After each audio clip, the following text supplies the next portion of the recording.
Okay, I think we will kick off. Welcome everyone to today's webinar on lowering risks and control automation, cybersecurity and sanctions screening in SAP.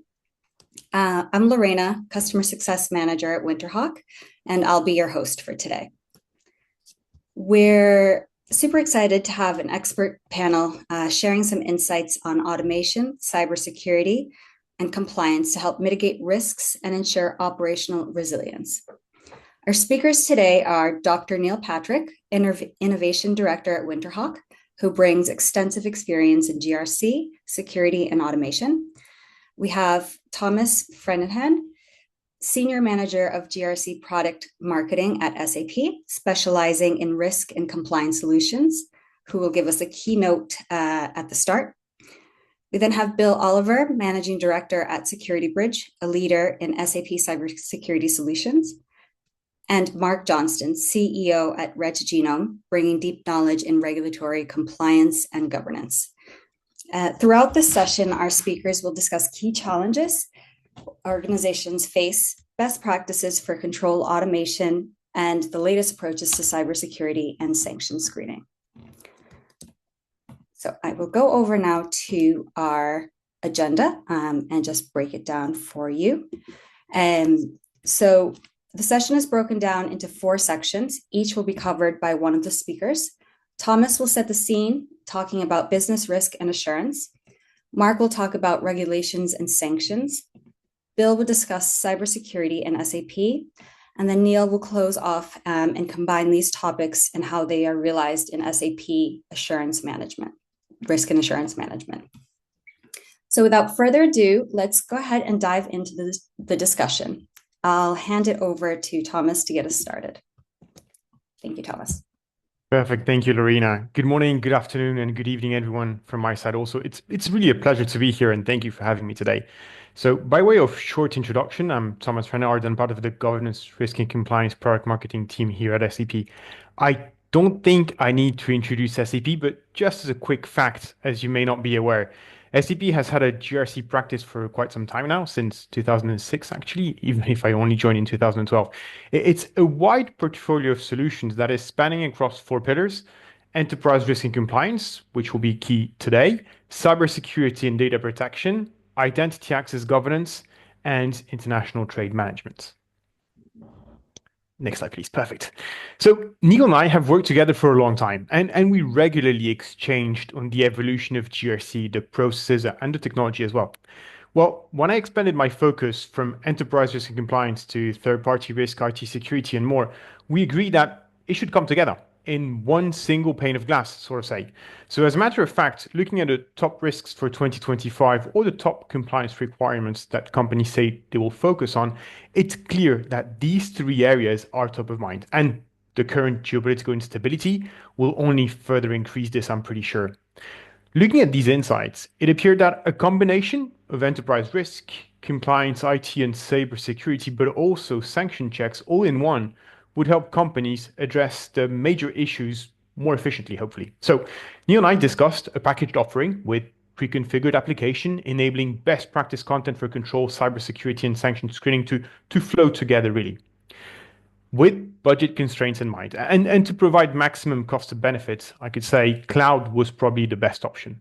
Since this is a reality, compliance is expensive. Yes, it's a mandatory topic, but it's also very expensive. So achieving all of this was no small feat, but Winterhawk, who are domain experts in governance, risk, and compliance, have been able to create the first integrated offering that combines just that: business risk assurance, cybersecurity, and sanction screening, all of which are areas that I see as key building blocks to the success and ongoing protection for businesses of all sizes worldwide running SAP. They say that data is the new oil, right? And that it needs protecting. Well, if that's true, well, with your ERP system containing so much information, safeguarding those financial assets, adhering to local and international regulations, avoiding doing business with banned third parties is key. And it's not an easy task. It's also a labor-intensive task, but actually it can be heavily automated. And in my opinion, the package we're discussing today achieves this objective and probably a bit more. And this is where I personally feel the power of the SAP wider ecosystem kicks in, as it brings together companies from various areas. In this case, Security Bridge and Reach Genome bring vital additional components to the specialist capabilities from Winterhawk.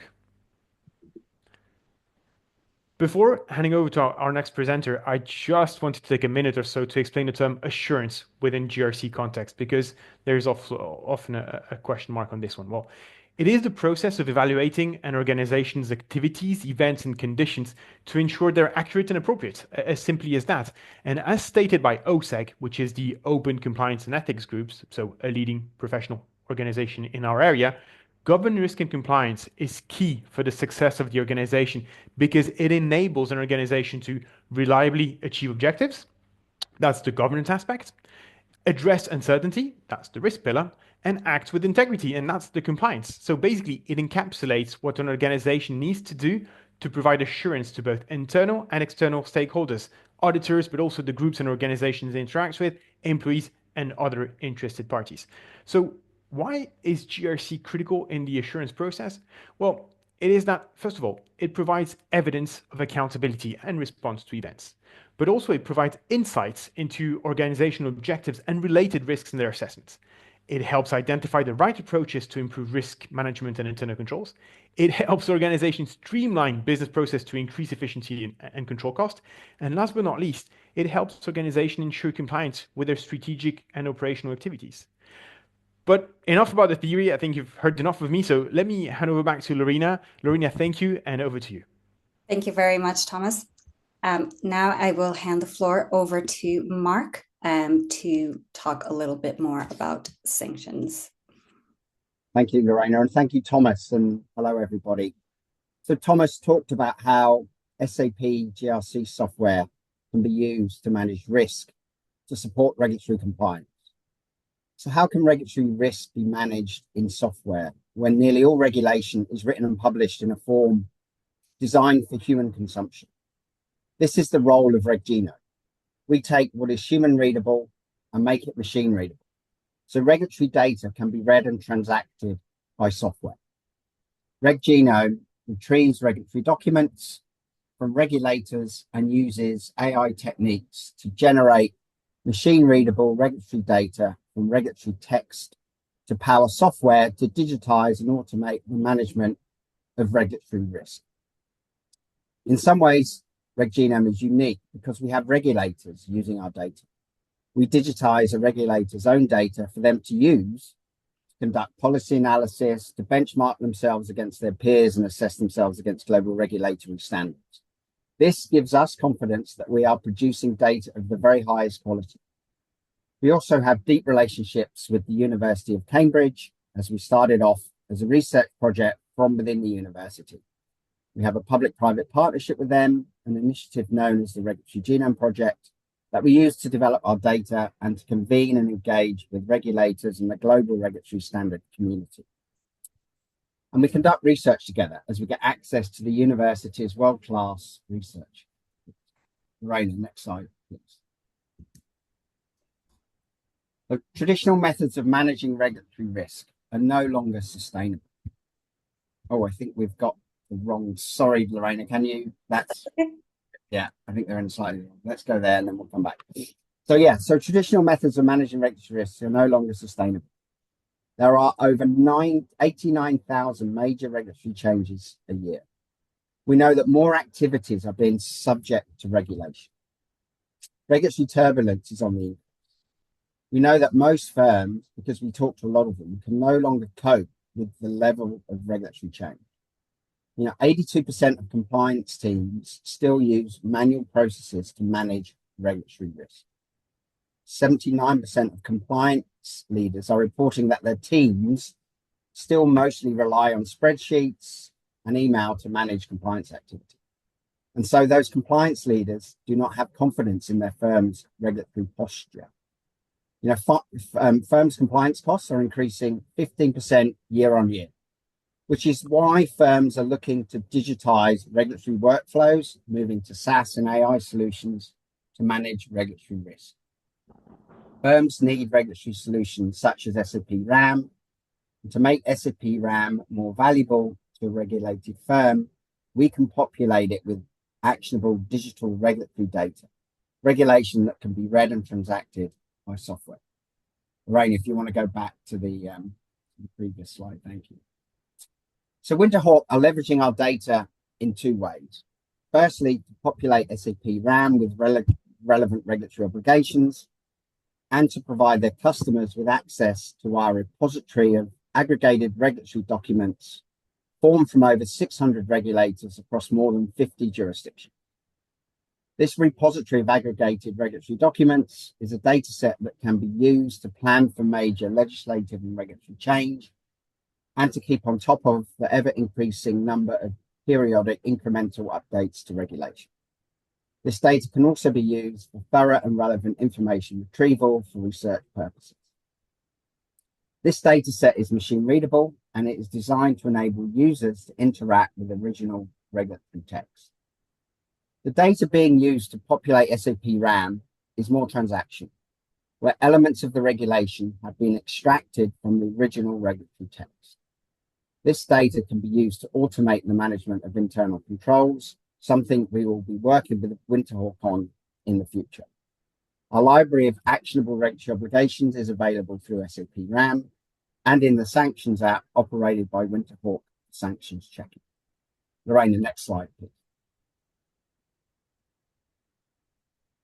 So sanctions checking is a legal requirement. Complying to international sanctions is a necessity. So to help with this, we have built a sanctions data set that allows the screening against entities and individuals, which will be available soon through an SAP certified application. Our base package of sanctions data covers EU, US, and UN sanctions, which comprises of 13 different data sources consolidated into a master list. Further jurisdictions can be added upon request.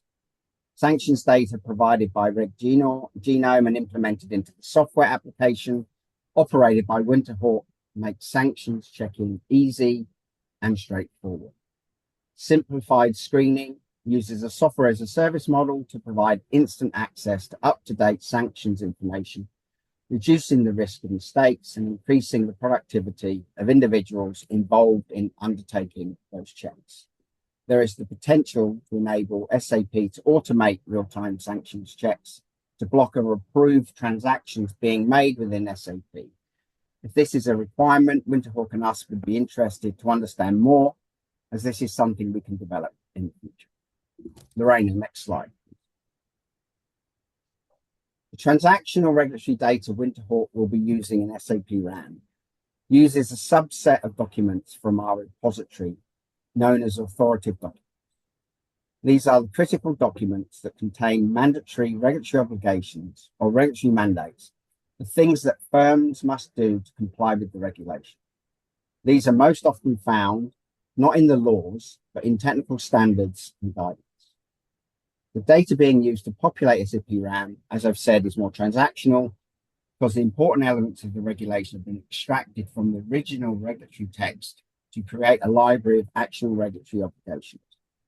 These regulatory obligations can then be mapped to industry standard control nodes within globally recognized control frameworks such as NIST2, NIST, SCF, and ISO. Each mandated regulatory obligation is assigned a set of metadata attributes, allowing for these specific elements of regulatory data to be identified and ingested into SAP RAM for mapping purposes, allowing SAP RAM to manage a firm's internal controls and link policies, processes, controls, and risks to the authoritative description provided by a regulator. Each mandated obligation has a link to its source document for lineage back to the original regulatory text. I look forward to more discussions around how our data in combination with SAP and Winterhawk can help improve the management of regulatory risk. Raina, I think I'm handing back to yourself. Thank you very much. Thank you, Mark, for taking us through that. And I will pass on the mic now to Bill Oliver, Managing Director of Security Bridge. Thank you, Lorena. Thank you, everybody, for attending today. We're going to talk a little bit about cybersecurity. That's kind of my side of the story. With Security Bridge, working with Winterhawk, we have a fantastic offering where we're really looking at holistically how you manage your SAP cybersecurity all across the board, really looking at all the pillars. We're natively in SAP. We're SAP certified. We work with SAP up in Waldorf all the time. We've got a lot of content in there, but obviously everybody has their own custom tweaks and turns, and they want to work that as well. Lorraine, if you would. And really, you're good right there. There you go. So really, the challenges in cybersecurity, what we're seeing today, it's like right now, the majority of the world, commerce goes through SAP every day. If you're doing business, someone's touching an SAP system. 90% of it, both companies are touching an SAP system. So really, it's that data, it's the volume, it's the critical nature, it's how you run your business. You're looking at the financials, the HRs, the supply chain, but really that intellectual property is really what you want to look at. Hacks in SAP happen pretty much every time. You can go back one for me. And really from that perspective, you're really looking at the 4 key pillars and those attack vectors, really your vulnerability management, that's your compliance, that's your configuration, kind of how you ran it. What you've set up, what you've configured. This is something SAP isn't going to patch for you, right? You're going to have to change it yourself. Giving SAP all to everybody, there's no patch for that. Patch management, your known product errors.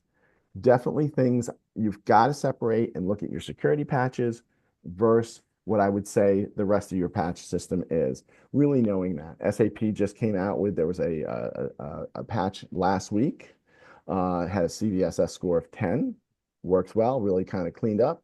But these are things you need to act on and go on. Custom code. We call these your 0 days. These are the scenarios where you've customized your code, you've done that Z, that Y code, and maybe you put that SQL injection. Maybe you have a backdoor, maybe you have a mass data deletion program still in production. And then it's really the threat detection. And what I say is, if you can't see it, you're not going to find it. You're not going to know it's there. And that's really looking at what's happening in your systems right now in the 0 days. Lorraine?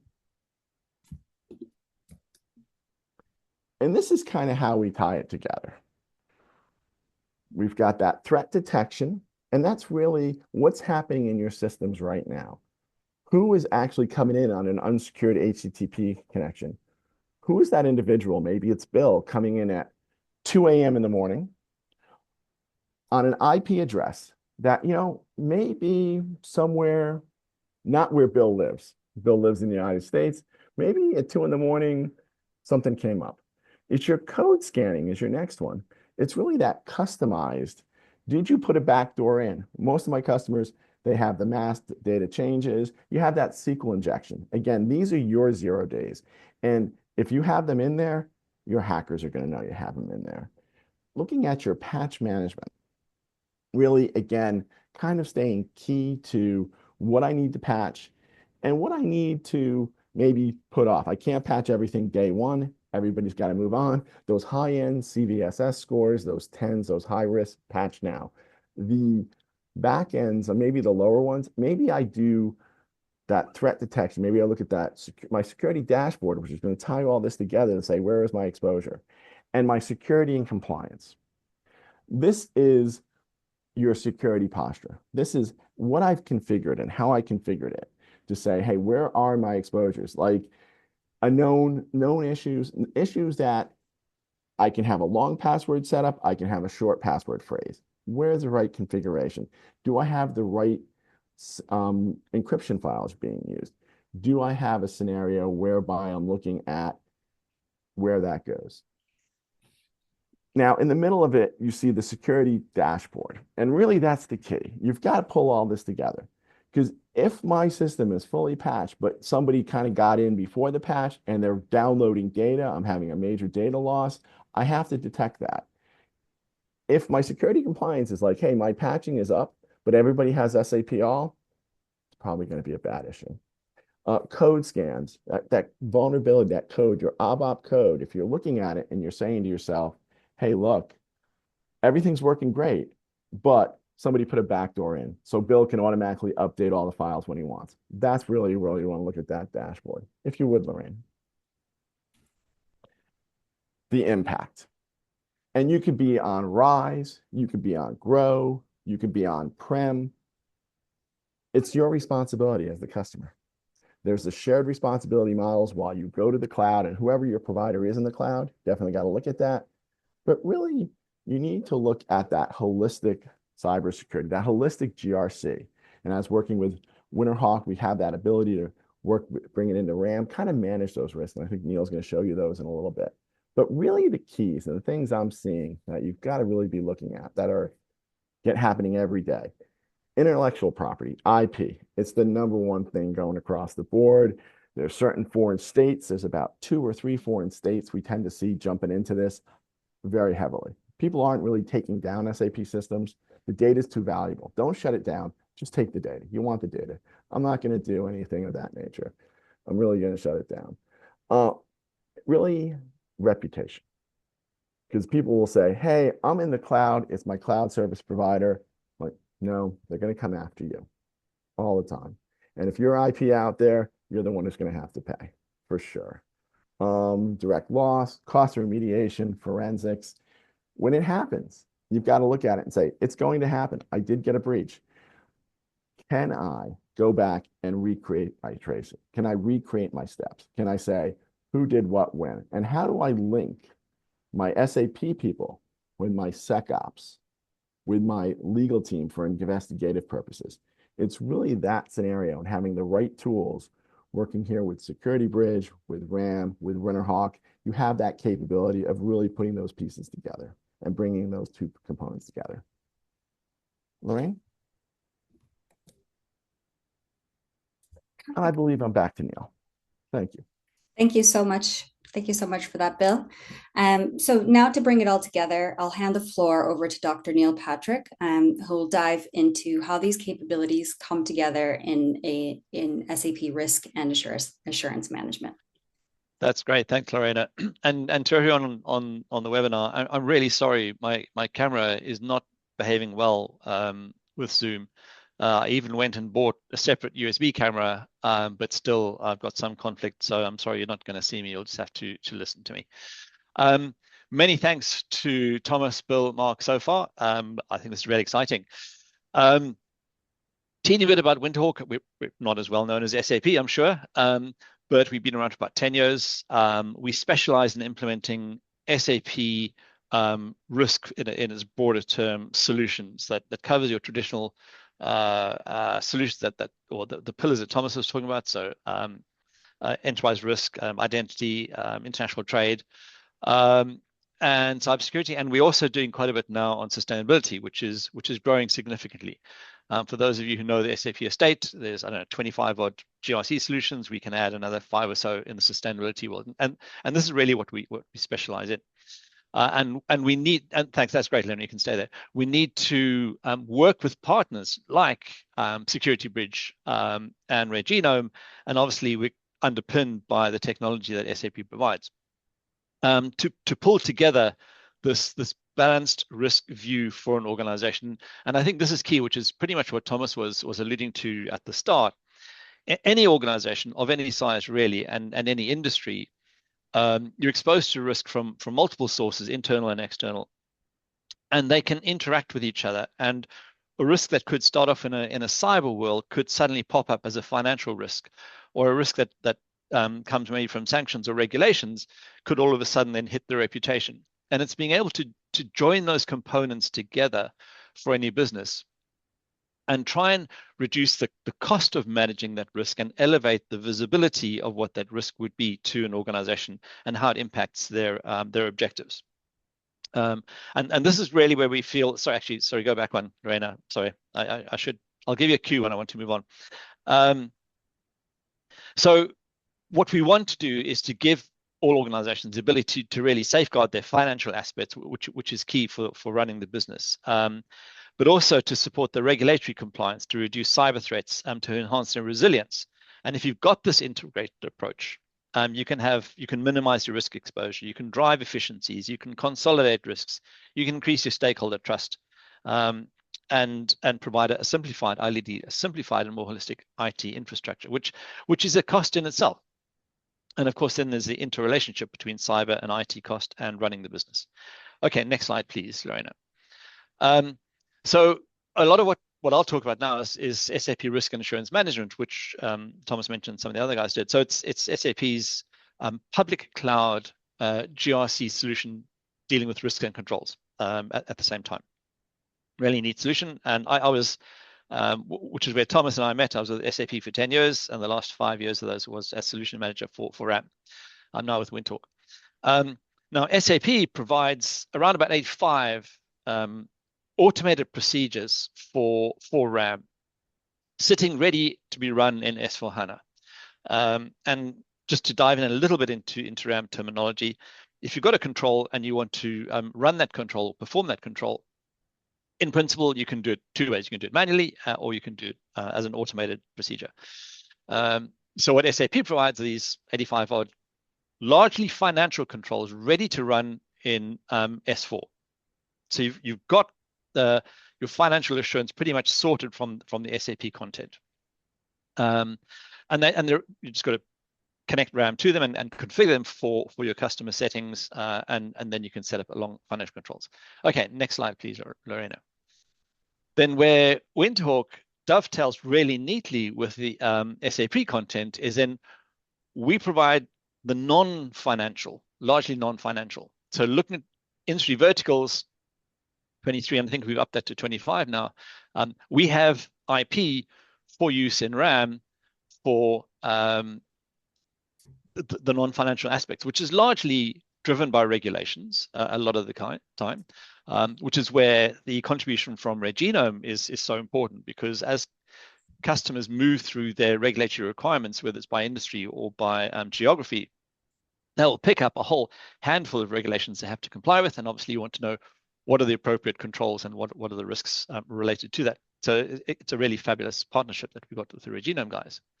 But that's our offering. Service organization working with SAP all the time and have this IP that we then add to the story. Okay, next slide, please, Lorena.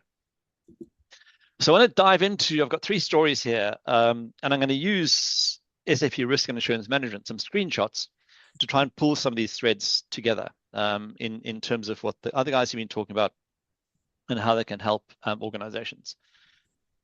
So we're going to start off with an IT risk. So looking at your network and information system, and do you have sufficient security? And these are screenshots from RAM, from our demo system, by the way. So starting at the risk part of the world, we have the potential of an event, a risk event. So maybe somebody has hijacked the infrastructure, they've got hold of an IoT device, and they've got the IP address for that device. And through that, they've exploited that vulnerability and then can launch a DDoS attack into the organization, which can lead to, let's say, a loss of Q4 sales or loss of whatever sales. And actually, for those of you who live in the UK, you'll have heard the news the last 3-4 days that unfortunately M&S have been hit by a cyber attack. And as of today, I think it was, they have stopped taking orders online. That's not to say it's a DDoS attack. I don't think they've given any details as to what's causing it, but it's just a real world example of how this can hit an organization. So this is the risk that the business has got. Now, how do you deal with it, and what are the impacts? Push the arrow once, please. I've got lots of build outs in these slides. If you push the arrow once, please. Now, in Mark's slide, he picked up on this too. So if you operate in the European Union, you will need to operate within the NIS2 directive, which has certain requirements for a business to demonstrate how they manage their IT infrastructure. So not only do you have the possibility of a financial loss due to, let's say, a DDoS attack, you also have to demonstrate how you meet the requirements of, let's say, NIS2. And that looks at particular types of industries, largely initially driven from this one, looking at national infrastructure. They've extended that now with NIS2, so it's a large group of organizations that need to demonstrate compliance with this regulation. And we look to Red Genome to help us and say, well, okay, here's the regulation. What kind of controls can we put in to mitigate this risk? And for financial services, you could think of this as the partner regulation DORA, which is another European regulation. How do companies deal with that? push arrow once, please, Lorena. Ooh. Okay, so to deal with that risk, we have a control, put a control in place. And so the organization, they've had a look at the list of available controls to meet that regulation. They say, right, let's do this one, host intrusion detection and prevention systems. And the experts have assessed the strength of the control, the applicability of the control, and deem it as good. So they're able to reduce the inherent risk. You can see the numbers on the bottom there, going from a large number down to a smaller number as this control is implemented and tested and shown to be working completely. And I can control the screen. Okay. Thank you, Lorena. That is a good control. Let's see if I can. No, I'm gonna have to ask you to push next, Lorena. So yeah, that's right. That's fine. Yeah. So we can dive into, so in RAM, this is actually what you do. You'd click on the name of that control and it would take you into the control definition, and you'd scroll down into the control and you'd see, actually, now here is a procedure, a manual procedure. I mentioned there's a manual and automated procedure. So here's an example of a manual procedure, which be testing the infrastructure for configuration against vulnerabilities and exploitation of vulnerabilities. And if you click next, please, Lorena. Again, you document that in RAM. And in this case, I've got an example of 4 steps that you might do. And of course, this is an example. Customers might implement this differently as they choose to. But the kind of thing that you might want to test if this is looking at DDoS is how many DDoS attacks have we had? So since the last one we knew about, have there been any more? Can we simulate a DDoS attack? Can we confirm that the firewalls are up to date in terms of their software? Do we have web operating systems and firewalls and, antivirus software up to date and fully patched? Have we applied all the patches to our ERP system, much as Bill was saying? And you'll see at the bottom of the slide, it's got that little NIST2 directive. So we're linking the regulatory compliance to the control, and how we've got a set of manual steps for a human being to go and perform and test my infrastructure to show that I can maybe mitigate that risk. So there's a lot going on there, but first of all, it shows that you can document the risk, you can document the control. You can get the steps to make sure that control is a good control, it's being performed, and it works. And then which regulation it relates to. So you've got a bottom-up, top-down view of what's your compliance requirement, regulatory compliance requirement, am I meeting those, and what are my controls and are they strong? But we could take that a step further. So Lorena, if you push the next arrow. So moving from the manual procedure story, okay, press one more. We could look at putting in an automated procedure. And this is where we would tie into the data from Security Bridge and automatically pull that data in with just diving into some technology briefly. So RAM uses OData services to connect to other systems. That's part of that's how it connects, let's say, natively to S4 and ECC. But it'll connect to any data system that supports OData. And Security Bridge is one of those. So here's what we're looking at, is taking the great data that Security Bridge are analyzing and checking and pulling a selection of that into RAM. I've got that down there as a Winterhawk Security Bridge Labs, just to be transparent for those who are on the call. This is a services engagement. It requires understanding exactly what each customer needs to do. And then together we would configure that to build that bridge. But you can start to see now, you can start to feel the power now of what's possible, because that breadth and depth of information from Security Bridge can be pulled into RAM and tied into that control, leading back to that risk and, let's say, that regulation. And now we can push the next arrow. And then if I'm a business, I mean, working in Europe, and I decide, you know what, I've got a really good operation, I'm going to start selling into the US. So all of a sudden, you might find that now you have to deal with not only DORA and NIS2, but you might have to deal with the SEC regulation. So for those of you who are in the US listening to this presentation, this should be right up your street. So here again, I know this regulation. Talk to the Red Genome guys and say, okay, we've got a regulation. What controls do we need for that? Let's have a look at appropriate controls, put those in place, and roll it through as part of my my assurance model. Next slide, please. So furthering on, it might be now that we know we need to actually add in some password encryption or multi-factor authentication. We've had a DDoS attack, but you know what? I'm a little bit worried about how I'm able to manage the access to my software, and I want to make sure that that is properly covered. You probably separate those out maybe into two different controls. For convenience, I put them together and for demonstration purposes. Now, in this case, what that could lead to is actually maybe a financial fraud, direct fraud on the back end of the ERP system. Rather than stopping sales, they could actually perpetrate fraud. They could compromise something, maybe compromise an account, somebody's login details, and perform a fraud. Push next, please, Lorena.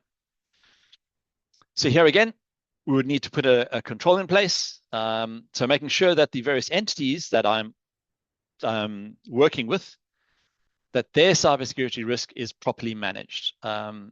Next slide, please. Push next, sorry. And here again, I could have a series of manual steps to maybe check for confidentiality, integrity, and availability of data on the back-end systems. And that might be a set of manual steps that I could ask somebody to perform. And if you can push next, please, Lorena. Or again, if you've got Security Bridge running, we could build a link and start to pull in some of the automation that Security Bridge has running, looking at maybe how authorizations and assignments have been, how successful they are, or maybe some have been compromised. So automating that link means much of what we were saying at the beginning about reducing the overall cost of operating and ownership of a system like this. Okay, next slide, please, Lorena. Changing, I said I was going to talk to three stories. That's the first two. The third one, changing it now a lot and shifting to, in fact, mining as an industry, which would have its own regulatory requirements. Again, different. They might also have to deal with cybersec, and probably do. But in this case, we look at a mine that's maybe got some strip mining going on, and there is a regulatory requirement both in the US and in Canada to ensure that the land is remediated to a sufficient standard once the mining activities have completed. And these mines are inspected.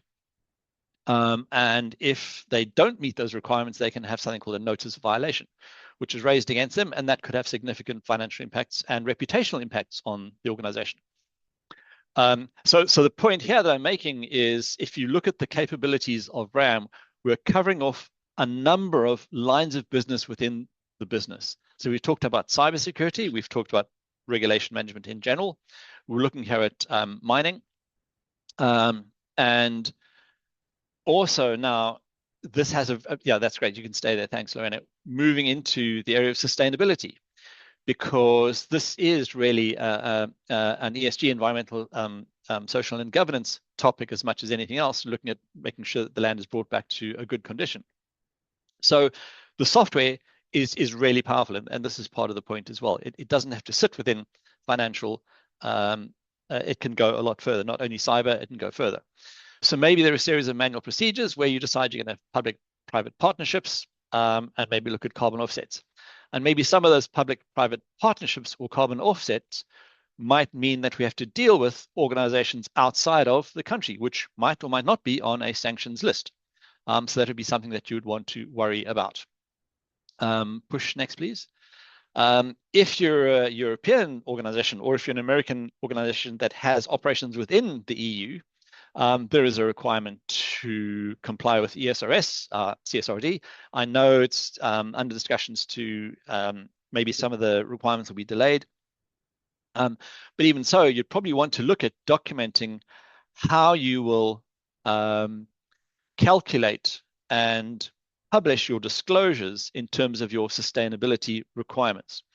And these pieces of information, whether it's for ESRS or whether it's GRI or if it's your own internal policy, organizations we find are deeply concerned about sustainability and how they can report on their sustainability measures, because it's not only financial, but it's reputational as well.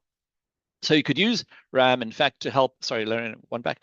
You can use RAM, you can use RAM to help you pick out which of the parameters in the system you will use as part of your disclosures for your sustainability reporting, which would probably end up in your annual report. And in time, if you look at things like Green Ledger, this kind of data will get roped into your combined financial and green reporting, so your carbon accounting. So RAM can do a lot of this, and the integration with the likes of Security Bridge and Red Genome is really important. Okay, next slide, please, Irena. So coming back to where Thomas started on the right-hand side, looking at the areas of peak risk and compliance. I wanted to pull that back to that story, because if you look at his blue box on the bottom, we've probably talking about 3 or 4 of those areas. So cybersecurity, and what have we got? Social governance, look at trade a bit, and so on. So the combined value of this story is greater than just the sum of the individual components. You know that saying. Because we can pull these together, because we can get the data largely automated from multiple sources, and in a best case, automate that within RAM. That is an additional effort, but it leads to so much rewards. It means you can, as an organization, you can have this stronger regulatory compliance. So you can have a holistic view of unified risk, of your controls and your management framework. You can look at your regulatory compliance and framework, and you can have auditable control. So from an internal perspective and an external perspective, that's really important. You can improve your fraud and prevention. So that might be sanction screening, avoiding fines, advanced cybersecurity protection, which could otherwise lead to fraud and losses and money laundering maybe. You can have the enhanced reputation and customer trust. So you've got transparency on protection against cyber and financial crime. And transparency is really important, because that really leads to trust. It engenders trust. You can protect your reputation. You can provide evidence of accountability and governance through the organization. Now, from a valuation of the organization, if you're looking at getting additional funding, if you're going into competitive tendering, if you want to do joint ventures, if you want to do mergers, providing the evidence of accountability and governance is really important, because that's largely what you're trying to prove, that you're trustworthy, that you can be believed. You can elevate your competitive advantage with these pieces in place. So you can have proactive threat intelligence to anticipate and prevent cybersec, which helps minimize the cost and the disruption. And of course, the cyber, you have the actual event, which can cause loss of revenue, but then there's a disruption thereafter, which is a significant threat. So you can enhance business resilience. So you end up with this reduced overall cost and compliance, and improved efficiencies. And you can rationalize the number of risks and controls that you have. So you're reducing the amount of effort that you're asking your teams to do. Combining risk and compliance across these multiple silos within a single system also means your impact on the business is smaller. So if you're doing a risk assessment or a control assessment, you might ask a team one set of questions once, and you can use that in multiple places, rather than asking them 5 times for similar information, which is very frustrating to them. Because this sits within a single system, like risk and assurance management, that lends itself towards AI. And I mean, AI is a massive topic. I don't want to overhype it, but because we're sitting on a digital platform, we are opening ourselves up for AI. Faster detection, resolution of threats and compliance. Okay, next slide, please, Lorena. So this is then the call to action slide. So what we're offering as a combined thing, so Thomas mentioned the package at the beginning, what this can give you, and it's you could think of it as modular. So you don't have to do everything. You can pick the pieces that you like, that's important to you. But we've called them out there in those 7 boxes. So you can have SAP Risk and Assurance Management up and running. It's a public cloud system hosted. So we don't host, SAP does on the back of hyperscalers, but we can get that up and running for you. There's a whole bunch of content that we have that can get that working for you. We can provide a managed service to make sure that that's kept in step with all of the fabulous updates that SAP brings out on RAM, or to help you roll that out to your organization, including change management and so on. We have industry content packages. We've got, you can talk to the Regenome guys, and you can look at regulations and sanctions list, which then can be used in RAM. You can talk to Security Bridge, look at their cyber security, which you might want to do on its own. Of course, it's a standalone. You can by all means do that. Hugely valuable. You can add to the value by pulling that data into RAM. And as you talk about the machine readable formats. So there's the call to action. Last slide, please, Lorena. If anyone has any, and we're out of time. I see we're 3 minutes over. If anyone has any questions, we've picked me as the funnel or the contact point to reach out to all the other guys. So by all means, send me an email, anything of interest, any questions, or if you think we're completely wrong, I don't mind. I think this is a free-for-all conversation. Would love to talk to anyone who's interested. Last thing for me then is to thank our speakers. Excuse me, Bill, Mark, and Thomas. For those of you who don't know, Thomas is in Australia at the moment. He's talking at a very unsocial hour. So Thomas, thank you. Next time we meet, I will owe you something of your choice. And Lorena, thanks for hosting. And I think that's the end from us. Thank you very much, and looking forward to speaking to you. Thank you. Thank you. Cheers.